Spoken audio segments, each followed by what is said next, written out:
Hey. It's stupid. Come over here. Fucking fight your rabbits, everybody. Salutations, everybody. Vic Minato here. And the Halloween episode continues on, mysteriously so. Yeah, I decided to just record another episode of this. I can't say I'm going to do this as a full Let's Play as the entire game, but upon editing, there were still some things I wanted to say. Like, it's just like, no matter what, there's just like a laundry list of stuff. And to be honest, I was just kind of curious about how much further the rabbit hole goes with this game. So, now that I've actually beaten, well, the first part of this game, I suppose, and the few side quests that come with it. Can you go for this? No, you just fly. I think it's a... Oh, whoa. Okay, right. So you're protecting that house up there. I think I died on my way up here during the previous episode, so I didn't think to check back here again. But during the course of between the then and the now, I was kind of curious to see how much further this game will go in terms of surprises. Welcome to this fossil man's observatory. He's got this weird... I don't know what that is on the wall. Maybe some sort of religious figure. It's a big dinosaur. Imagine sleeping with this in front of you. Can I go in? Whoa! It's actually not on the wall. It goes into the back, and it looks like it's a door now, actually, but you can't do anything with it. So anyway, are you the owner of this cat? Echo tells me you're the one that helped him. I'm not even going to demean myself. So yeah, Goku's saying things that he shouldn't be saying when he's actually, you know, got his son kidnapped, but that you knew that already. At least this guy's profile pic wasn't... Wait, what? So perhaps you should continue on your investigation. Oh. So I guess we'll just check back here later on. But yeah, there was actually a laundry list of stuff Oh, frick. I went and did in between the previous episode and this episode. Just because of how infrequently I saved, and I wasn't even sure if I was actually going to continue this game, in all honesty. I'm not even sure if this is going to be posted, but if you're listening to this right now, then you know the result. It all depends on how much more I have to say, but there are a few things I want to cover in terms of comparing this directly with its sequel and just the miracle it was. And this is still just a good opportunity to talk about bad Dragon Ball Z games, because I could go into detail individually on games such as Taiketsu with hopefully some game footage shown on screen to go along with it, since it's not as if you're going to be missing much action down here at the bottom screen or whatever screen this is at the moment. I think it will just be the main hub one. I'll see if I can do anything on Premiere. It'll be a bitch to render though, I gotta say. Like, these videos, for some reason I rendered them at like the highest quality I actually possibly could, even though like I only make Legacy of Goku videos at like 2 videos at like 720. Right, wait, so I actually don't have any other quests now. I've given away that cat. Wait, I've got quests in my inventory.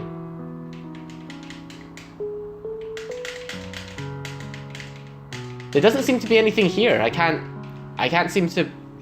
Oh shit, I tried pressing the R button, but I was actually just looking at the picture of the background. I thought it was telling me to press the R button to see other stuff, but... Oh. Okay, so it just tells me the quests I've completed, so I can feel accomplished in life. That's great. I love games that do that. They try to make you feel more comfortable about yourself, despite the game, you know, being the #1 thing that's putting you down at this very moment, even though it's supposed to be just bringing you primarily joy. Yeah, wait, I don't actually know where I'm going right now. I guess I'll go back into town and see if anybody's giving me some new information as to what I can do. Just fly in here. You know what would be really fun? Is if this game allowed me just to fly like that forever, because you fly at a decent pace. It's actually kind of better than even just running in the other game.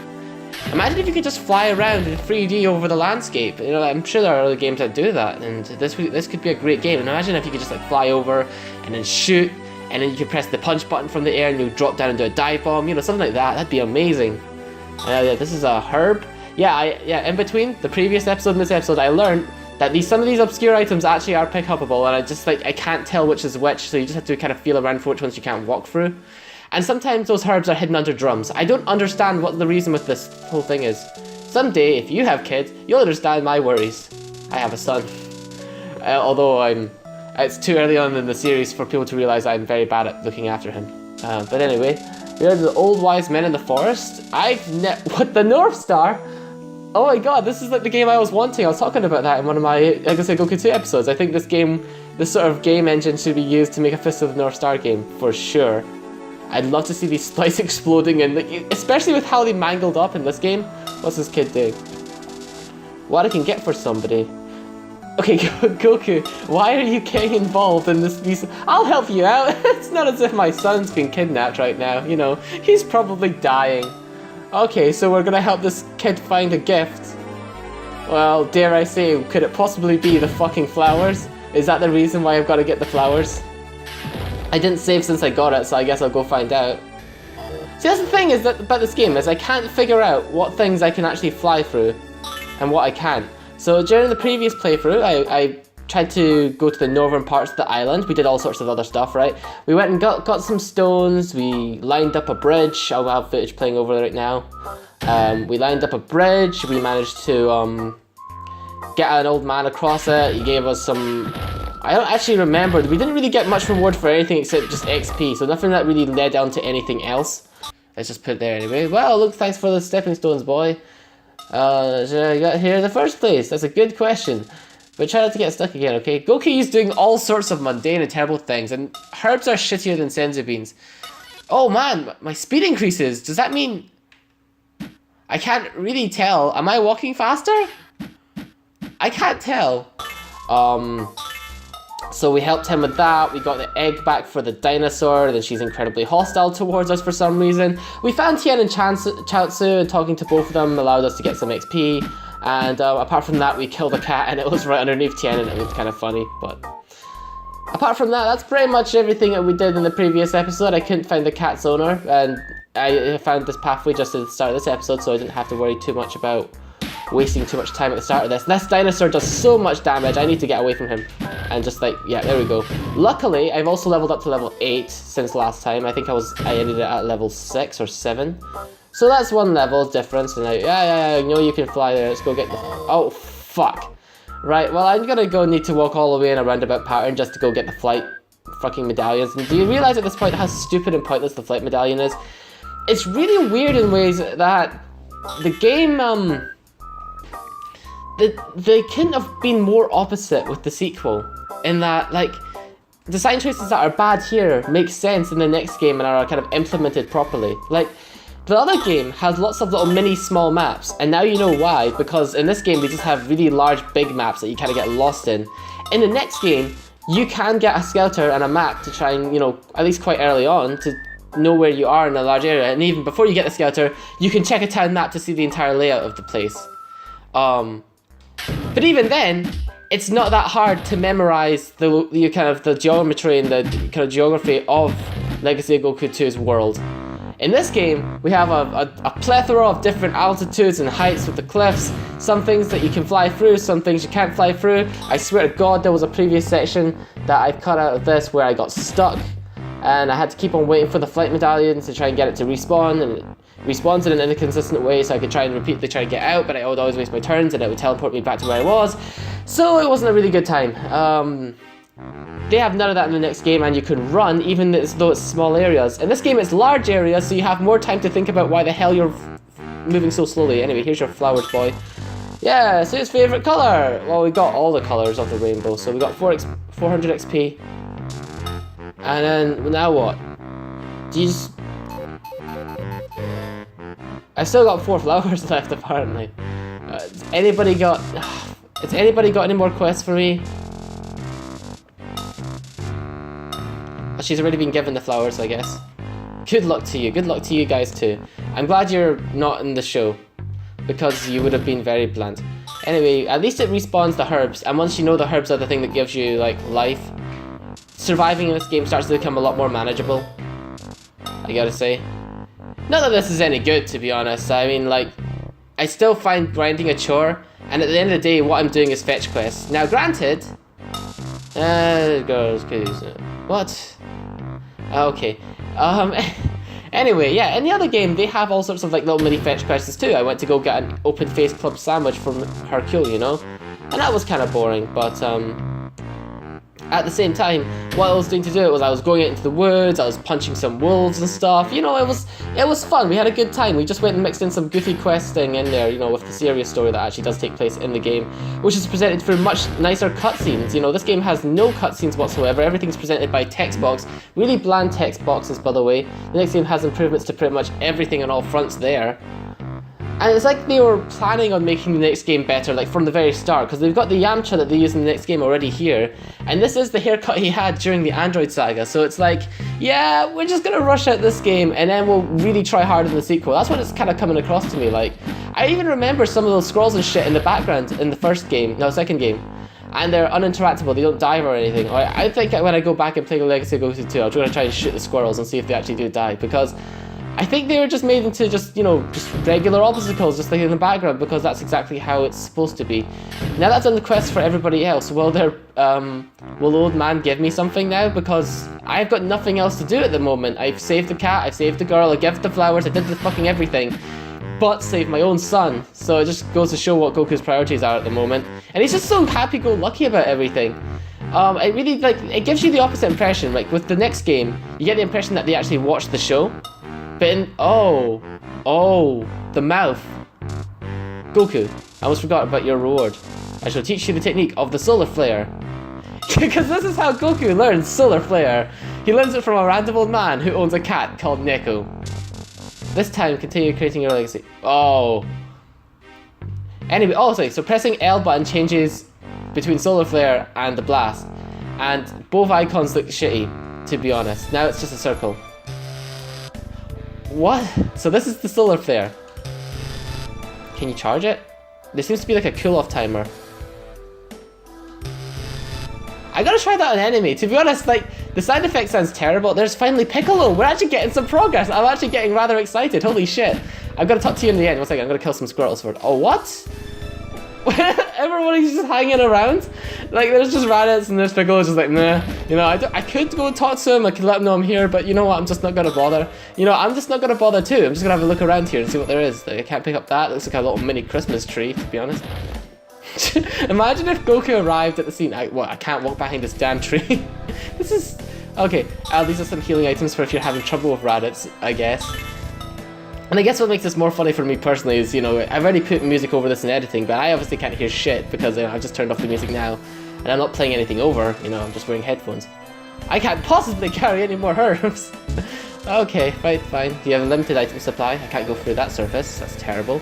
The problem with the fucking flight is whenever you make a mistake as to where you can fly or where you can't fly,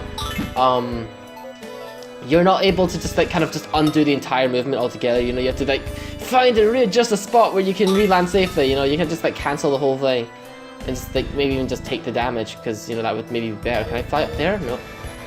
I can't fucking do shit. Okay, so I might have no choice but to go find Raditz, but I'll talk to everyone else individually. Can I shoot you from down here? Oh, that's right, solar flare. 1 second. Solar...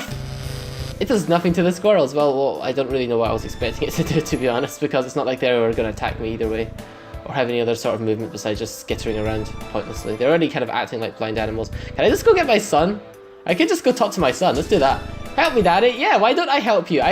Son, I've been really fucking busy. I went and delivered a cat, a girl, before coming here. It's been a really busy day. I think I'll come back tomorrow, son. It's about time you got here. He's right up ahead. Go. I saved the cat. Come on, let's do this. Yeah, let's do this. Okay, I'm gonna come up. Okay, Raditz, I kill you now. Solar flare. He looked away. He knows about the solar flare. I'm just messing with you. Come on, let's fight. Give him back to me now. Are you then prepared to join me? I should actually have saved. Come, Kakarot, we could rule the universe as brother and washed up has been. Your whole purpose in life is to conquer, destroy. We are Saiyans, it is in our blood. So yeah, it's the start of the Dragon Ball Z. This is actually where I started watching back on the Toonami days. I've seen this anime go through multiple dubs. And I prefer some voices from oh, what? He just went straight up and fucking punched me. Hey, wait a second. How come he does so much fucking damage? There's solar flare right in your face. So now you won't be able to move. Oh, yes. Okay, right. Oh, that's fantastic. Solar flare's fantastic. Right. Freeze. Punch. Okay, right. Okay, cool. So there's a limit to how far you can go with this, but I'm just going to save because that's amazing. I much rather prefer the solar flare, but it doesn't help that this guy does a crazy amount of damage. Solar flare! Why isn't Piccolo helping me? Piccolo, you fucking asshole! At least this guy doesn't walk faster than the fucking dogs, eh? Why are there flight Oh, why are there flight balls everywhere anyway? Ah, shit. He censored violence, killed me behind the tree. You're going to hell! I'm going to heaven! Oh, he's going straight for it! I didn't even get to talk to him this time, so he actually can fire beams and shit. I would have never been able to tell, because last time he was just so... To be honest, the AI is kind of stupid. He's not even... He's worse than a cat, because he just kind of like stares away into the distance sometimes. But that's not gonna hit, no matter how much he charges that. There we go. All of his attacks are stupidly named too, like Double Sunday, Saturday Crash. Really bad days of the week, basically. I don't really know what the point was. But I'm so badass that while fighting you, I will kill all the squirrels in the area. I couldn't help but nitpick and notice that they've also got the colour of your space pod wrong. It's supposed to be white, not blue. And again, he's just fucking lost me. He's like not interested in fighting anymore while I'm just chasing squirrels. Yeah, this is how the battle with Raditz really went down. It's really this part of the show that got people hooked. Hey brother, okay, I can't walk any closer to you without you like beginning to attack me. Now I thought Solar Flare was a good idea at the start, but to be honest, it's much better just to keep your distance and just, you know, you recover ki so fast, so you just shouldn't even bother trying to punch him. Just don't get stuck on invisible objects, or not invisible objects, just objects that blend into the background like herbs and shit. He does walk just as fast as you, but he's not as clever as maybe like, yeah, you can get him stuck on obstacles like this and just like blast him through them. And then he realizes he can walk through. The AI is just so dumb. Piccolo! Hey Piccolo. It's about time you got here. Yeah, he's right up ahead. Hey, Piccolo, you might want to help. Actually, I think they've made him slightly slower, but I need to get behind him. Oh wait a second, I'll just use my Solar Flare. There we go. The system works. It's fantastic. Just don't get caught on the trees, bro. Okay, right, freeze. Right now, hey son, something you should know. I'm being chased by a madman firing lasers at me. So if you stay far enough away from him, you can do a fully charged beam. Isn't this a riveting Dragon Ball Z game? Like, this is amazing. The first fight in the next game, like, even against just random enemies, is much more engaging than this. I guess the sprites for the characters are just as good, I guess. But, you know, to what end? To what end, my friend? I mean, again, even similarly to what I was complaining about with the maps, with this game, it's a needlessly large battleground as well. Like, there's no need for any of this. It's not as if I'm gonna collect rocks around like you do in the second game and try and, you know, get enough ki to like do attacks. In this game, I'm just trying to get distance from him, and then just watching how his AI is unable to deal with some parts of the environment, while I just fire ki blast at him from far away. And this is the only strategy that doesn't guarantee death, you know, because there's no point in fighting him fairly. He does stupid amounts of damage. And I'm just keeping him at the edge of the screen, you know, I'm just gonna wait till this ki recovers. How are you doing today? I'm just playing Legacy of Goku 1. The triumph of the end of the Goku. Yeah, this totally happened during the fight with Raditz. This is Dragon Ball Z, this is what got everybody into it. And it really does bring things full circle to what I believe. I believe this is a game like number 2, made for the fans, but for a different, more insidious purpose. This was made for the fans in the way that somebody who really cynically hates Japanimation decided to go and, you know, make a game that would make sure nobody else new to the series would ever want to associate themselves with this kind of travesty again. Man, it's kind of getting really tiring just seeing the same thing on screen. I'm sure you're getting the same sort of vibe. You tell you what, I'll fast forward.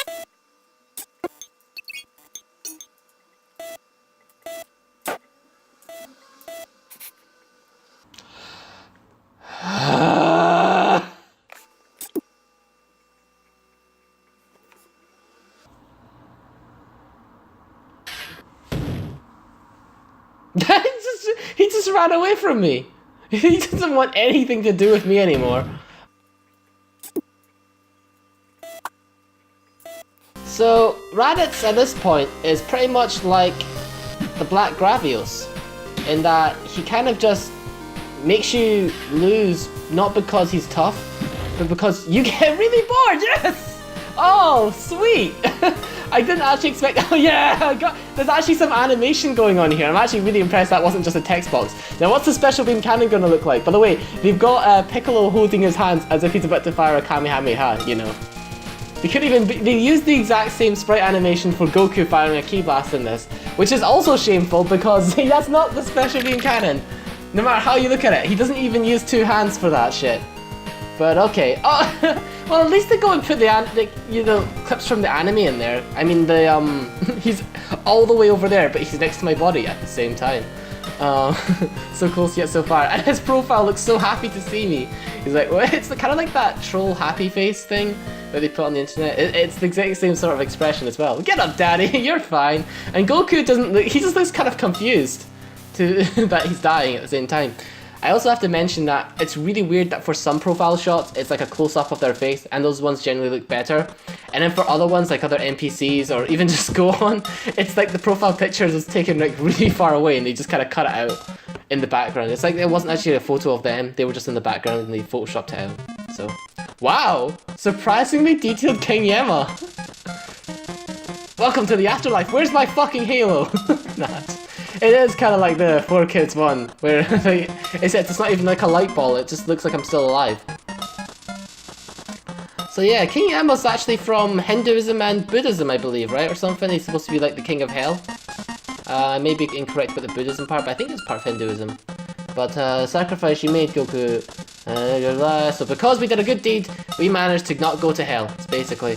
And now we must go prepared because Saiyans are coming to take the Dragon Ball, so they didn't bother. Like in the second game, no joke, they would have actually like went all the way to Namek, shown like a scene of Namek, and it would not Namek.